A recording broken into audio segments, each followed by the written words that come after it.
ಎಲ್ರಿಗೂ ನಮಸ್ಕಾರ. ಇನ್ಫೋಸ್ಟ್ರೀಮ್ ಯೂಟ್ಯೂಬ್ ಚಾನಲ್ಗೆ ಎಲ್ರಿಗೂ ಸ್ವಾಗತ. ಈ ವಿಡಿಯೋದಲ್ಲಿ ನಾವು DFA ಮಿನಿಮೈಸೇಷನ್ ಪ್ರಾಬ್ಲಮ್ ಅನ್ನ ಹೇಗೆ ಈಸಿಯಾಗಿ ಸಾಲ್ವ್ ಮಾಡೋದು ಅಂತ ನೋಡೋಣ. ನೋಡಿ, DFA ಮಿನಿಮೈಸೇಷನ್ ಮಾಡಬೇಕಾದ್ರೆ ಒಂದು DFA ಡಯಾಗ್ರಾಮ್ ಅನ್ನ ಕೊಟ್ಟಿರ್ತಾರೆ. ನಮ್ಮ ಮೊದಲನೇ ಸ್ಟೆಪ್ ಏನು ಅಂತಂದ್ರೆ DFA ಟ್ರಾನ್ಸಿಷನ್ ಟೇಬಲ್ ಅನ್ನ ಬರೀಬೇಕು. ಏನು ಬರೀಬೇಕು? Transition table. ಸೊ ಅದನ್ನ ನಾವೇನ್ ಮಾಡ್ತೀವಿ? ಡೋ ಇಂದ ರೆಪ್ರೆಸೆಂಟ್ ಮಾಡ್ತೀವಿ. ಸೊ ಹೇಗೆ ಬರೆಯೋದು ಟ್ರಾನ್ಸಿಷನ್ ಟೇಬಲ್? ನೋಡಿ, ಎ ನೋಡ್ನ ನೋಡಿದ್ರೆ ಅಥವಾ ಎ ರೂಟರ್ ಅಥವಾ ವರ್ಟೆಕ್ಸ್ ಅಂತ ಕರಿತೀವಿ, ಏನಾದ್ರೂ ಕರಿಬಹುದು. ಅದನ್ನ ನೋಡಿದ್ರೆ 0 ಒಂದ್ ಕಡೆ ಹೋಗ್ತಾ ಇದೆ, 1 ಒಂದ್ ಕಡೆ ಹೋಗ್ತಾ ಇದೆ. ಮತ್ತಿನ್ ಯಾವ್ದಾದ್ರು ಇನ್ಪುಟ್ ಸ್ಟ್ರಿಂಗ್ ಗಳಿದಾವ? ಇಲ್ಲ, ಕೇವಲ 0 ಮತ್ತೆ 1. ನೆಕ್ಸ್ಟ್ ಈ ಕಡೆ ಏನ್ ಬರೀಬೇಕು ಅಂತಂದ್ರೆ ನನ್ನಲ್ಲಿರುವಂತಹ ಎಲ್ಲಾ ಸ್ಟೇಟ್ಗಳನ್ನ ಬರೀಬೇಕು. ಎಷ್ಟೆಷ್ಟು ಸ್ಟೇಟ್ಗಳಿವೆ? A B C D E. So ಎಲ್ಲಾ ಸ್ಟೇಟ್ಗಳನ್ನ ಬರೀಬೇಕು. A B C D E. So ಈಗ ಯಾಕೆ ಲಾಸ್ಟ್ ಅಲ್ಲಿ ಬರದೆ? ಇದು final state. So final state ಆಗಿದ್ರೆ ಸ್ಟಾರ್ ಇಂದ ರೆಪ್ರೆಸೆಂಟ್ ಮಾಡಬೇಕು. ಎ ನಮ್ಮ ಇನಿಷಿಯಲ್ ಸ್ಟೇಟ್ ಆಗಿದ್ರೆ ಆರೋ ಇಂದ ರೆಪ್ರೆಸೆಂಟ್ ಮಾಡಬೇಕು. ಈಗ ವ್ಯಾಲ್ಯೂಸ್ ನ ಫಿಲ್ ಮಾಡೋಣ. ಎ 0ಗೆ ಎಲ್ಲಿಗೆ ಹೋಗ್ತಾ ಇದೆ? ಬಿಗೆ ಹೋಗ್ತಾ ಇದೆ, ಕ್ಯಾಪಿಟಲ್ ಲೆಟರ್ ಬಿಗೆ. 1ಗೆ ಎಲ್ಲಿಗೆ ಹೋಗ್ತಾ ಇದೆ? ಕ್ಯಾಪಿಟಲ್ ಲೆಟರ್ ಸಿಗೆ ಹೋಗ್ತಾ ಇದೆ. ನೆಕ್ಸ್ಟ್ ಕ್ಯಾಪಿಟಲ್ ಲೆಟರ್ ಬಿ 0ಗೆ ಎಲ್ಲಿಗೆ ಹೋಗ್ತಾ ಇದೆ? ಸೆಲ್ಫ್ ಲೂಪ್, ಅದಕ್ಕೆ ಸೆಲ್ಫ್ ಲೂಪ್ ಆಗಿದೆ, ಅಂದ್ರೆ ಬಿಗೆ ಹೋಗ್ತಾ ಇದೆ. 1ಗೆ ಎಲ್ಲಿಗೆ ಹೋಗ್ತಾ ಇದೆ? ಡಿಗೆ ಹೋಗ್ತಾ ಇದೆ. ನೆಕ್ಸ್ಟ್ ಸಿ 1ಗೆ ಎಲ್ಲಿಗೆ ಹೋಗ್ತಾ ಇದೆ? Self loop. ಸಿ 0ಗೆ ಎಲ್ಲಿಗೆ ಹೋಗ್ತಾ ಇದೆ? ಬಿಗೆ ಹೋಗ್ತಾ ಇದೆ. ಡಿ 0ಗೆ ಎಲ್ಲಿಗೆ ಹೋಗ್ತಾ ಇದೆ? ಬಿ. ಡಿ 1ಗೆ ಎಲ್ಲಿಗೆ ಹೋಗ್ತಾ ಇದೆ? Capital letter E. Next capital letter E 0ಗೆ ಬಿಗೆ ಹೋಗ್ತಾ ಇದೆ, 1ಗೆ ಸಿಗೆ ಹೋಗ್ತಾ ಇದೆ. ಸೊ ಇವಾಗ ಏನಾಯ್ತು? ಮೊದಲನೇ ಸ್ಟೆಪ್ ಆಯ್ತು. ಯಾವುದೇ ಪ್ರಾಬ್ಲಮ್ ಕೊಟ್ಟರು ಫಸ್ಟ್ ಟ್ರಾನ್ಸಿಷನ್ ಟೇಬಲ್ ಅನ್ನ ಬರೀರಿ. ನೆಕ್ಸ್ಟ್ ಎರಡನೇ step number 2. So step number 2 ಅಲ್ಲಿ ಏನ್ ಮಾಡ್ತೀವಿ ಅಂತ ಅಂದ್ರೆ ಈಕ್ವಿವೆಲೆನ್ಸ್ ಗಳನ್ನ ನೋಡ್ತಾ ಹೋಗ್ತೀವಿ. ಸೊ ಈಕ್ವಿವೆಲೆನ್ಸ್. ಸೊ ಇವಾಗ ಸ್ಟಾರ್ಟಿಂಗು 0 ಈಕ್ವಿವೆಲೆನ್ಸ್ ಇಂದ. ಸೊ ಇನ್ನೊಂದು ಮೆಥಡ್ ಇಂದನೂ ಕೂಡ ಮಾಡ್ಬೋದು, ಆದ್ರೆ ಅದೊಂಚೂರು ಟಫ್ ಅಂತ ಅನ್ಸುತ್ತೆ. ನಾನು ಹೇಳ್ಕೊಡೋ ಮೆಥಡ್ ತುಂಬಾ ಸಿಂಪಲ್, ಈಸಿ, ಅರ್ಥ ಮಾಡ್ಕೊಳ್ಳೋದಕ್ಕೂ ಈಸಿ, ಮಾರ್ಕ್ಸ್ ಸ್ಕೋರ್ ಮಾಡೋದಕ್ಕೂ easy, full out of out marks ಈ ತರ ಬರೋದ್ರೂ ಸಿಗುತ್ತೆ. ಸೊ ಏನ್ ಪ್ರಾಬ್ಲಮ್ ಇಲ್ಲ. ಸೊ ಇವಾಗ ಏನಾಯ್ತು? 0 ಈಕ್ವಿವೆಲೆನ್ಸ್ ಅಲ್ಲಿ ನಾನೇನ್ ಮಾಡ್ಬೇಕು ಅಂತಂದ್ರೆ ನೋಡಿ, ಯಾವ್ಯಾವುದು ನಾನ್ ಫೈನಲ್ ಸ್ಟೇಟ್ ಇದೆ ಅದೊಂದು ಗ್ರೂಪು, ಫೈನಲ್ ಸ್ಟೇಟ್ ಒಂದು ಗ್ರೂಪು. ಫೈನಲ್ ಸ್ಟೇಟ್ ಒಂದೇ ಒಂದು ಲೆಟರ್ ಇರೋದು ಅಥವಾ ಒಂದೇ ಒಂದು ಸ್ಟೇಟ್ ಇರೋದು ಯಾವುದು? Capital letter E. ಸೊ ಅದನ್ನ ಸಪರೇಟ್ ಮಾಡಬೇಕು. ನಾನ್ ಫೈನಲ್ ಸ್ಟೇಟ್ ಗಳನ್ನ ಸಪರೇಟ್ ಆಗಿ ಬರೀಬೇಕು. ಸೊ ಇವಾಗ ನೋಡಿ, ನಾನ್ ಫೈನಲ್ ಸ್ಟೇಟ್ ಗಳು ಯಾವುವು? A B C D. Next final state ಯಾವುದು? ಇ. 0th ಈಕ್ವಿವೆಲೆನ್ಸ್ ಆಯ್ತು. ನೆಕ್ಸ್ಟ್ 1 ಈಕ್ವಿವೆಲೆನ್ಸ್. ಸೊ ಈಗ 1 ಈಕ್ವಿವೆಲೆನ್ಸ್ ಅಲ್ಲಿ ಏನ್ ಮಾಡ್ತೀನಿ ಅಂತಂದ್ರೆ ಎನ ನೋಡಿ, ಎ 0ಗೆ ಎಲ್ಲಿಗೆ ಹೋಗ್ತಾ ಇದೆ? 1ಗೆ ಎಲ್ಲಿಗೆ ಹೋಗ್ತಾ ಇದೆ? ಆ ರೀತಿ ನೋಡ್ತಾ ಹೋಗ್ಬೇಕು. ಎ 0ಗೆ ಬಿಗೆ ಹೋಗ್ತಾ ಇದೆ, ಬಿ ಯಾವ ಗ್ರೂಪ್ ಅಲ್ಲಿ ಇದೆ? ಇದೇ ಗ್ರೂಪ್ ಅಲ್ಲಿ ಇದೆ. ಎ 1ಗೆ ಸಿಗೆ ಹೋಗ್ತಾ ಇದೆ, ಇದೇ ಗ್ರೂಪ್ ಅಲ್ಲಿ ಇದೆ. ಬಿ 0ಗೆ ಬಿಗೆ ಹೋಗ್ತಾ ಇದೆ, ಬಿ 1ಗೆ ಡಿಗೆ ಹೋಗ್ತಾ ಇದೆ, ಅದೇ ಗ್ರೂಪ್ ಅಲ್ಲಿ ಇರಬೇಕು.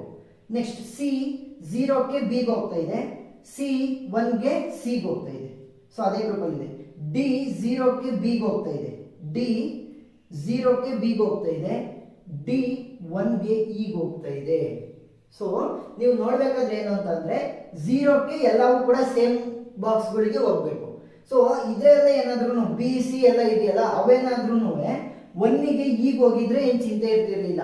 ಯಾಕೆ? ಎಲ್ಲವೂ ಕೂಡ 0ಕ್ಕೆ ಒಂದು ಬಾಕ್ಸಿಗೆ ಹೋಗ್ತಾ ಇದೆ, ಮತ್ತೆ 1ಗೆ ಇನ್ನೊಂದು ಕಡೆ ಹೋಗ್ತಾ ಇದೆ ಅಂತ ಅನ್ಬೋದಿತ್ತು. ಆದ್ರೆ ಈ ಡಿ ಮಾತ್ರ ಏನ್ ಮಾಡ್ತಾ ಇದೆ? 0ಗೆ ಕರೆಕ್ಟ್ ಆಗಿ ಇವ್ರು ಹೆಂಗ್ ಫಾಲೋ ಮಾಡಿದ್ರೆ ಹಂಗೆ ಫಾಲೋ ಮಾಡ್ತಾ ಇದೆ. ಆದ್ರೆ 1ಗೆ ಮಾತ್ರ ಇವ್ರು ಫಾಲೋ ಮಾಡಿದ್ರಲ್ಲ, ಅದೇ ಸೇಮ್ ಗ್ರೂಪಿಗೆ ಬರುವಂತದ್ದು, ಇದೇನ್ ಮಾಡ್ತು? ಈ ಗ್ರೂಪಿಗೆ ಹೋಯ್ತು. ಅಂದ್ರೆ ನೋಡಿ, ಡಿ 1ಗೆ ಈಗ ಹೋಗ್ತಾ ಇದೆ. ಸೊ ಇವಾಗ ಏನ್ ಮಾಡಬೇಕು? ಡಿ ಅನ್ನ ಸಪರೇಟ್ ಮಾಡಬೇಕು. ಸೊ ಎ ಬಿ ಸಿ ಒಂದು ಗ್ರೂಪ್ ಆಯ್ತು. ಇವಾಗ ಡಿ ಮತ್ತೆ ಇ ಅನ್ನ ಕಂಪೇರ್ ಮಾಡಿ. ಡಿ ಮತ್ತೆ ಇ ಅನ್ನ, ಡಿ ಮತ್ತೆ ಇ ಎರಡು ಕೂಡ 0ಗೆ ಬಿಗೆ ಹೋಗ್ತಾ ಇದೆ, ಸೂಪರ್. ಬಟ್ 1ಗೆ ಏನಾಗ್ತಾ ಇದೆ? E A separate, C A separate. D ಈಗ ಹೋಗ್ತಾ ಇದೆ, ಇ ಏನ್ ಮಾಡ್ತಾ ಇದೆ? ಸಿಗೆ ಹೋಗ್ತಾ ಇದೆ, ಎರಡು ಕೂಡ ಸಪರೇಟ್ ಆಯ್ತು. ಸೊ ಡಿ ಮತ್ತೆ ಇ ಅನ್ನ ಸಪರೇಟ್ ಆಗಿ ಬರೀಬೇಕು. ನೆಕ್ಸ್ಟ್ ಇವಾಗ 1 ಈಕ್ವಿವೆಲೆನ್ಸ್ ಆಯ್ತು, 2 ಈಕ್ವಿವೆಲೆನ್ಸ್. ಸೊ ಟೂ ಈಕ್ವಿವೆಲೆನ್ಸ್ ಅಲ್ಲಿ ಏನ್ ಮಾಡ್ತೀವಿ, ಇದು ಸಪರೇಟ್ ಆಯ್ತು, ಇದು ಸಪರೇಟ್ ಆಯ್ತು. ಇವಾಗ ನಮಗೆ ಅದು ಬೇಡ, ಈ ಮೂರರಲ್ಲಿ ನೋಡ್ತಾ ಹೋಗ್ತೀನಿ. ಸೊ ಎ ಬಿ ಸಿ ಅಲ್ಲಿ ಎ 0ಗೆ ಬಿಗೆ ಹೋಗ್ತಾ ಇದೆ, 1ಗೆ ಸಿಗೆ ಹೋಗ್ತಾ ಇದೆ. ಸೊ ಎರಡು ಕೂಡ ಇದೇ ಗ್ರೂಪ್ ಅಲ್ಲಿ ಇದೆ. ಇವಾಗ ಏನಾಯ್ತು, ಇದೇ ಗ್ರೂಪ್ ಅಲ್ಲಿ ಇದ್ರೆ ಮಾತ್ರ ನಾವು ಉಳಿಸ್ಕೊಂತೀವಿ, ಇಲ್ಲ ಅಂದ್ರೆ ಬೇರೆ ಕಡೆ ಮಾಡ್ತೀವಿ. ಯಾಕೆ ನೋಡಿ, ಎ ಏನಾಯ್ತು, ಬಿ ಮತ್ತೆ ಸಿಗೆ ಹೋಗ್ತಾ ಇದೆ, ಅವೆರಡು ಕೂಡ ಇದೇ ಗ್ರೂಪ್ ಅಲ್ಲಿ ಇದೆ. ಸೊ ಇನ್ನು ಉಳಿದಿರುವಂತದ್ದು ಕೂಡ ಇದೇ ಗ್ರೂಪ್ ಅಲ್ಲಿ ಇರಬೇಕು. ಬಿ ಏನ್ ಮಾಡ್ತಾ ಇದೆ, 0ಗೆ ಬಿಗೆ ಹೋಗ್ತಾ ಇದೆ, ಇದೇ ಗ್ರೂಪ್ ಅಲ್ಲಿ ಇದೆ. ಆದ್ರೆ 1ಗೆ ಡಿಗೆ ಹೋಗ್ತಾ ಇದೆ, ಡಿ ಸಪರೇಟ್ ಗ್ರೂಪ್ ಅಲ್ಲಿ ಇದೆ. ಸೊ ಏನ್ ಮಾಡಬೇಕು, ಬಿ ಅನ್ನ ಸಪರೇಟ್ ಆಗಿ ಬರೀಬೇಕು. ಎ ಬಿ ಸಪರೇಟ್ ಆಗಿ ಬರ್ದಿದ್ದೀನಿ. Next D separate, E separate. So ಇವಾಗ ನೆಕ್ಸ್ಟ್ ಸಿ ಅನ್ನ ಕಂಪೇರ್ ಮಾಡಿ. ಸಿ 0ಗೆ ಬಿಗೆ ಹೋಗ್ತಾ ಇದೆ, 1ಗೆ ಸಿಗೆ ಹೋಗ್ತಾ ಇದೆ. ಸೊ ಬಿ ಮತ್ತೆ ಸಿ ಇಲ್ಲೇ ಇದೆ. ಸಿದು ಬಿ ಮತ್ತೆ ಸಿ ಎರಡಕ್ಕೆ ಹೋಗ್ತಾ ಇದೆಯಲ್ಲ, ಅದು ಒಂದೇ ಗ್ರೂಪ್ ಅಲ್ಲಿ ಇದೆ. ಸೊ ಇವಾಗ ಏನಾಯ್ತು, ಎ ಮತ್ತೆ ಸಿ ಒಂದು ಗ್ರೂಪ್ ಆಯ್ತು, ಬಿ ಸಪರೇಟ್ ಗ್ರೂಪ್ ಆಯ್ತು. ಬಿ ಏನಾದ್ರೂ ಡಿಗೆ ಮತ್ತೆ ಈ ಗ್ರೂಪಿಗೆ ಏನಾದ್ರು ಬರುತ್ತಾ ಅಂತ ನೋಡಿ. ಬಿ ಮತ್ತೆ ಡಿ ಅನ್ನ ಕಂಪೇರ್ ಮಾಡೋಣ. ಈಗ ಬಿ ಮತ್ತೆ ಡಿ ಎರಡು ಕೂಡ 0ಗೆ ಬಿಗೆ ಹೋಗ್ತಾ ಇದೆ, ಆದ್ರೆ 1ಗೆ ಡಿ ಮತ್ತೆ ಇ. ಸೊ ಎರಡು ಕೂಡ ಸಪರೇಟ್ ಸ್ಟೇಟ್ಸ್ ಆಗಿರೋದ್ರಿಂದ ಇದು ಕ್ಯಾನ್ಸಲ್ ಆಯ್ತು. ಬಿ ಮತ್ತೆ ಡಿ ಒಂದೇ ಗ್ರೂಪ್ ಆಗಲ್ಲ. ಅದೇ ಬಿ ಮತ್ತೆ ಇ ಅನ್ನ ಕಂಪೇರ್ ಮಾಡೋಣ. ಬಿ ಮತ್ತೆ ಇ ಎರಡು ಕೂಡ 0ಗೆ ಬಿಗೆ ಹೋಗ್ತಾ ಇದೆ, ಆದರೆ 1ಗೆ ಎಲ್ಲಿ ಹೋಗ್ತಾ ಇದೆ, ಇದು ಡಿಗೆ ಹೋಗ್ತಾ ಇದೆ, ಇದು ಸಿಗೆ ಹೋಗ್ತಾ ಇದೆ. ಡಿ ಸಪರೇಟ್ ಗ್ರೂಪ್ ಅಲ್ಲಿ ಇದೆ, ಸಿ ಸಪರೇಟ್ ಗ್ರೂಪ್ ಅಲ್ಲಿ ಇದೆ. ಸೊ ಏನಾಯ್ತು, ಬಿ ಕೂಡ ಒಂದು ಸಪರೇಟ್ ಗ್ರೂಪ್ ಅಂತ ನಮಗೆ ಗೊತ್ತಾಯ್ತು. Next third equivalence. So third equivalence ಅಲ್ಲಿ ಎ ಮತ್ತೆ ಸಿ ನ ಕಂಪೇರ್ ಮಾಡಿ. ಎ ಮತ್ತೆ ಸಿ ಎರಡು ಕೂಡ 0ಕ್ಕೆ ಬಿಗೆ ಹೋಗ್ತಾ ಇದೆ, 1ಗೆ ಸಿಗೆ ಹೋಗ್ತಾ ಇದೆ. ಸೊ 0ಕ್ಕೆ ಬಿ ಹೋಗ್ತಾ ಇದೆ, 1ಗೆ ಸಿಗೆ ಹೋಗ್ತಾ ಇದೆ. ನೋಡಿ, 0 ಕೊಟ್ಟಾಗ ಎರಡು ಕೂಡ ಒಂದೇ ಗ್ರೂಪ್ ಕಡೆ ಹೋಗ್ತಾ ಇದಾವೆ, 1 ಕೊಟ್ಟಾಗ ಎರಡು ಕೂಡ ಒಂದೇ ಗ್ರೂಪ್ ಕಡೆ ಹೋಗ್ತಾ ಇದೆ. ಸೊ ಇವಾಗ ಆನ್ಸರ್ ಕರೆಕ್ಟ್ ಆಯ್ತು ಅಂತ ಅರ್ಥ. ಸೊ ನಾವೇನ್ ಮಾಡಬೇಕು, ಸಿಂಪಲ್ ಆಗಿ ಇದನ್ನ ಇದು ಕಾಪಿ ಮಾಡಬೇಕು. ಎ ಕಾಮ C, B is the separate state, D is the separate state, E is the separate state. ನಾವು ಇವಾಗ ಸ್ಟಾಪ್ ಮಾಡಬೇಕು.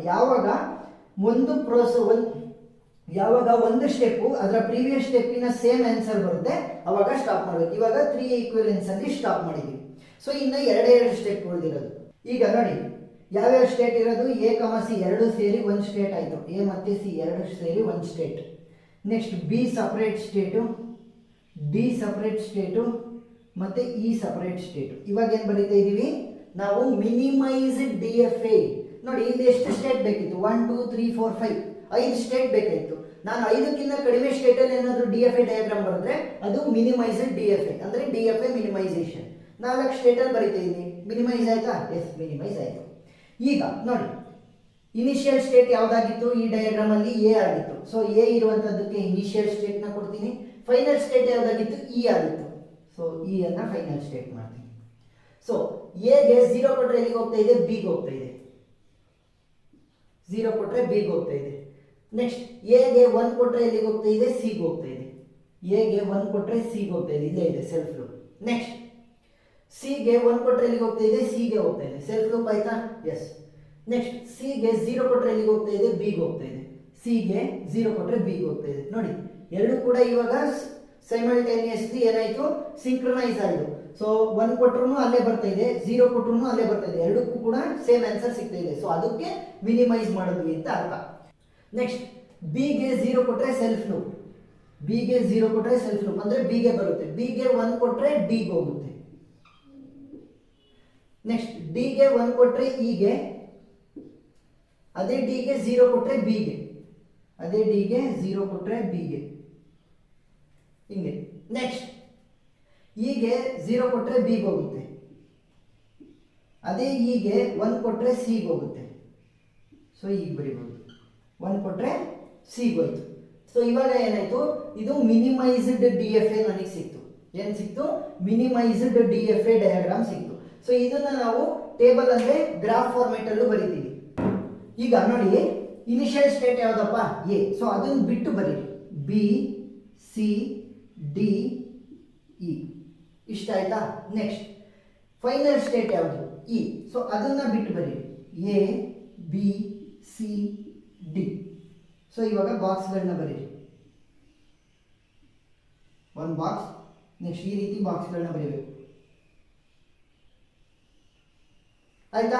ಇವಾಗ ಯಾವ್ಯಾವುದು ಒಂದೇ ಗ್ರೂಪಲ್ಲಿ ಬಂದು ಮಿನಿಮೈಸೇಷನ್ ಮಾಡಿದಾಗ ಎ ಮತ್ತೆ ಸಿ ಒಂದೇ ಗ್ರೂಪಲ್ಲಿ ಬಂದು, ಎ ಮತ್ತೆ ಸಿ ಎರಡು ಕೂಡ ಒಂದೇ ಗ್ರೂಪಲ್ಲಿ ಬಂದು. ಇನ್ಯಾವುದಾದ್ರೂ ಒಂದೇ ಗ್ರೂಪಲ್ಲಿ ಬಂದಿದಾವ ಅಥವಾ ಒಂದೇ ಸ್ಟೇಟ್ ಆಗಿದಾವ ಕಂಬೈನ್ಡ್ ಆಗಿ? ಇಲ್ಲ.